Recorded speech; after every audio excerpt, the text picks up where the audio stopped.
Assalamualaikum warahmatullahi wabarakatuh. Selamat siang kepada teman-teman yang saya cintai dan ibu guru yang saya hormati. Perkenalkan, saya Saka Rasmin Ali dari kelas 11 MIPA 4. Pada hari ini, tanggal 15 Maret tahun 2022, saya akan mempresentasikan hasil karya tulis ilmiah saya yang berjudul Menganalisis Pola Pikir Siswa-siswi Pelanggar SMA N1 Cileunyi. Adapun latar belakang, ia memotivasi saya untuk menulis dan menyelesaikan karya tulis ilmiah ini, yaitu manusia hidup dalam masyarakat tidak hanya sebagai sosok individu. Manusia dilahirkan untuk mempunyai kebebasan berpikir, dan kebebasan berpikir menghasilkan macam-macam mutu buah pikiran. Akan tetapi, kebebasan berpikir berpotensi menghasilkan buah pikiran yang mengganggu kemampanan pikiran umum. Buah pikiran yang mengganggu pikiran umum dapat digolongkan sebagai mengganggu ketertiban umum atau melanggar. Berdasarkan latar belakang masalah yang telah saya sebutkan, berikut muncullah identifikasi masalah. Pertama, kegiatan pembelajaran tatap muka di Kabupaten Bandung sudah mulai berjalan dengan lancar. Begitu juga dengan SMA N Negeri 1 Cileunyi yang sudah memulai pembelajaran tatap muka dengan dilakukannya pembagian sesi. Namun, jika dilihat dari segi ketertiban, masih banyak siswa dan siswi SMA N1 Cileunyi yang mengingkari peraturan-peraturan yang berlaku pada sekolah SMA N1 Cileunyi saat melakukan pembelajaran tatap muka. Tidak sedikit juga jajaran siswa yang percaya diri saat melakukan pelanggaran. Lantas, apa alasan yang mendukung pola pikir melanggar bagi siswa-siswi sehingga bagi sebagian para pelajar melakukan pelanggaran bahkan dengan percaya diri? Maka dari sana muncullah tujuan penelitian. Tujuan penelitian saya dalam menganalisis pola pikir siswa-siswi pelanggar SMA Negeri 1 Cileunyi yaitu antara lain, pertama, untuk mengetahui bagaimana sudut pandang, pola pikir, dan alasan para pelanggar juga siswa dan siswi tentang peraturan yang berlaku di SMA Negeri 1 Cileunyi selama proses pembelajaran tatap muka berlangsung. Yang kedua, mengetahui dampak yang disebabkan karena melanggar terhadap nilai akademik dan non-akademik para pelanggar. Selanjutnya kita memasuki metode penelitian. Metode penelitian yang saya gunakan merupakan metode penelitian kuantitatif, yang dimana target populasinya adalah murid-murid kelas 11 MIPA di SMA N1 Cileunyi.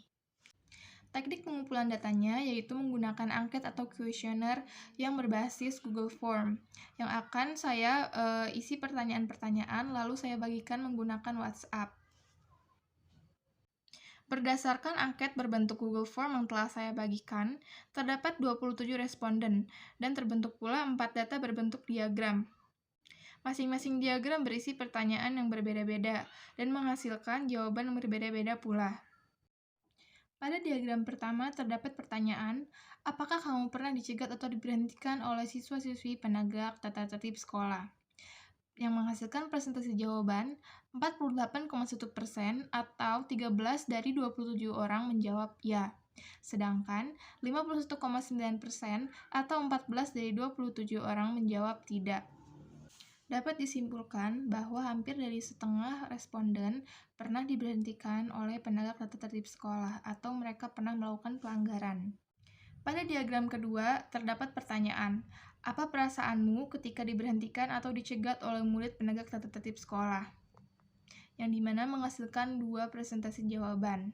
Presentasi yang pertama adalah 44,4% atau setara dengan 12 dari 27 orang menjawab saya sadar akan kesalahan. Mungkin saja petugas penegak tata tertib sekolah benar.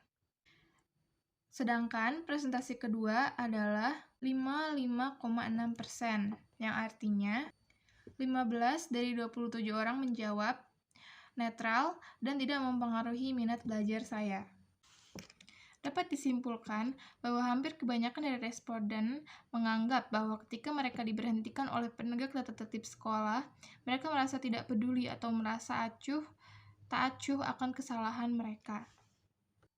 Atau bisa dibilang tidak terlalu merasa bersalah. Selanjutnya, pada diagram ketiga, terdapat pertanyaan, mengapa murid penegak tata tertib sekolah mencegat atau memberhentikan Anda? Yang dimana menghasilkan dua persentase jawaban. Presentasi pertama yaitu 96,3%, yang dimana 26 dari 27 orang menjawab, petugas hanya mengecek kelengkapan atribut.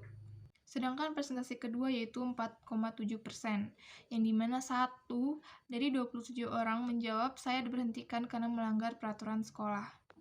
Jadi dapat disimpulkan bahwa kebanyakan dari pelanggar, mereka melanggar kelengkapan atribut, atau salah satu dari atribut seragam mereka tidak lengkap. Kebanyakan dari pelanggar melanggar karena mereka tidak melengkapi atribut seragam mereka. Selanjutnya ada diagram keempat, yang terdapat pertanyaan, apakah kesalahanmu sehingga dapat dicegat oleh penegak tata tertib sekolah? Jika diperhatikan, dari diagram keempat menghasilkan 5 presentase yang berbeda-beda, yang dimana jika saya simpulkan, terdapat 3 jenis pernyataan. Hasil dari data ini akan saya modifikasi lebih singkat dan jelas. Pada biru tua, 14 dari 27 orang menjawab, karena atribut seragam mereka tidak lengkap, maka dari itu mereka dicegat. Sedangkan pada diagram merah, 3 dari 27 orang menjawab karena rambut mereka tidak rapi, maka dari itu mereka dicegat. Pada biru muda, 10 dari 27 orang menjawab alasan lainnya, seperti memakai aksesoris yang berpilihan, kaos kaki yang pendek, dan rok yang pendek, maka dari itu mereka dicegat. Berikutnya kita akan masuk pada pembahasan pertanyaan esai. Pada pertanyaan esai ini, saya tidak menyediakan opsi PG untuk para responden, sehingga hasil dari jawaban pertanyaan ini adalah murni opini-opini dari responden yang telah saya bentuk dan saya ringkas dalam berbentuk data. Berikut pertanyaan serta hasil pembahasannya. Pertanyaan pertama, menurutmu apakah peraturan di sekolah berpengaruh pada minat pembelajaran siswa? Berikan alasannya. Presentasi jawaban yang dihasilkan adalah 100%, yang artinya 27 dari 27 orang menjawab pertanyaan ini. Selanjutnya, kita akan menganalisis jawabannya. Pada pertanyaan ini terdapat 2 opini yang berbeda, yaitu opini pro dan opini kontra. Pertama, kita akan membahas opini pro terlebih dahulu.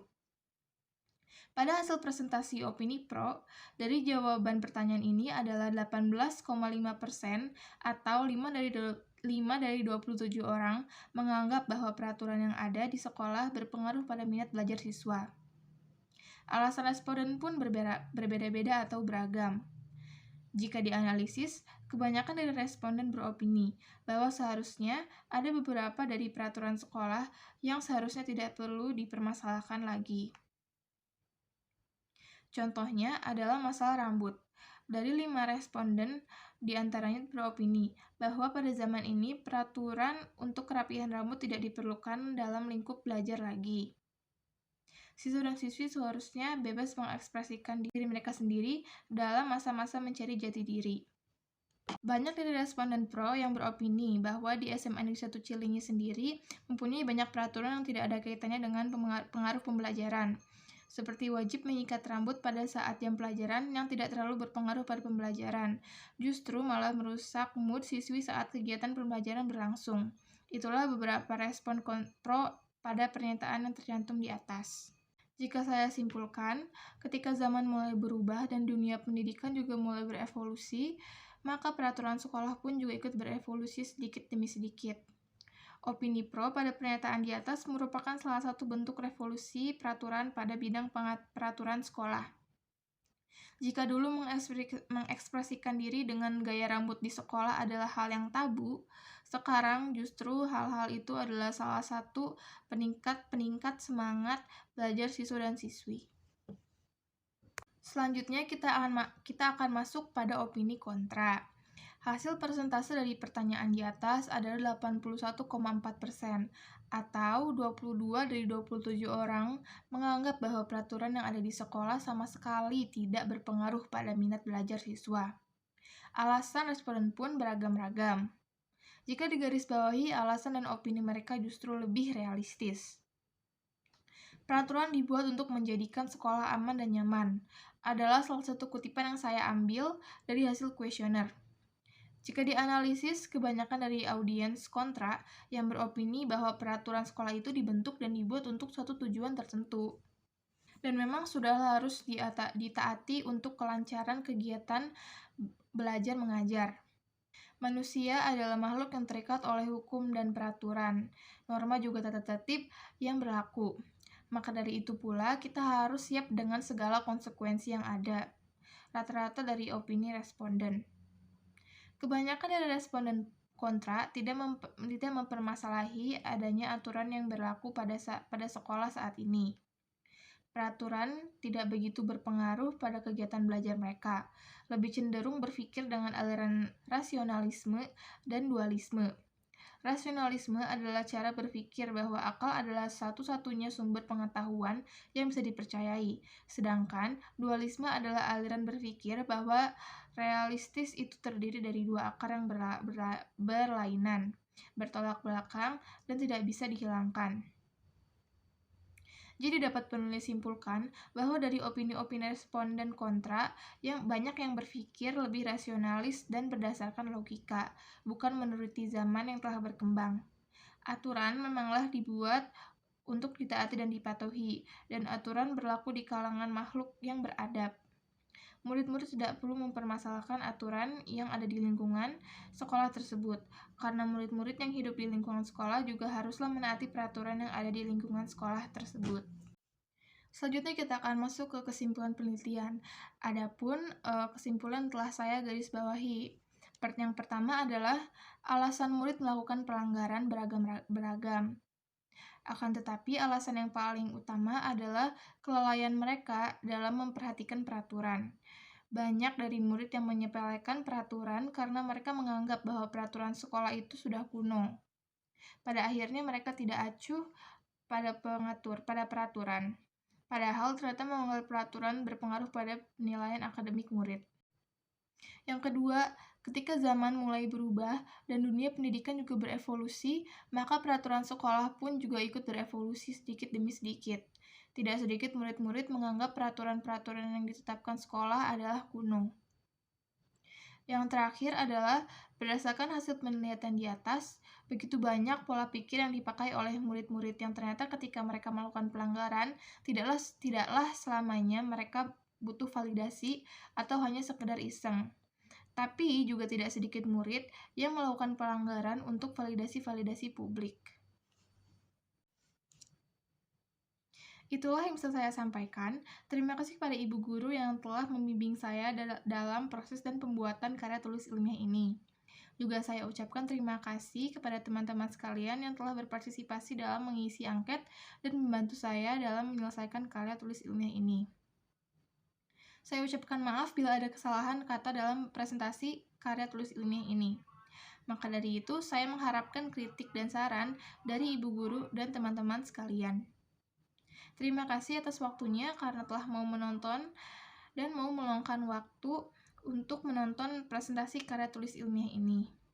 Terima kasih. Wassalamualaikum warahmatullahi wabarakatuh.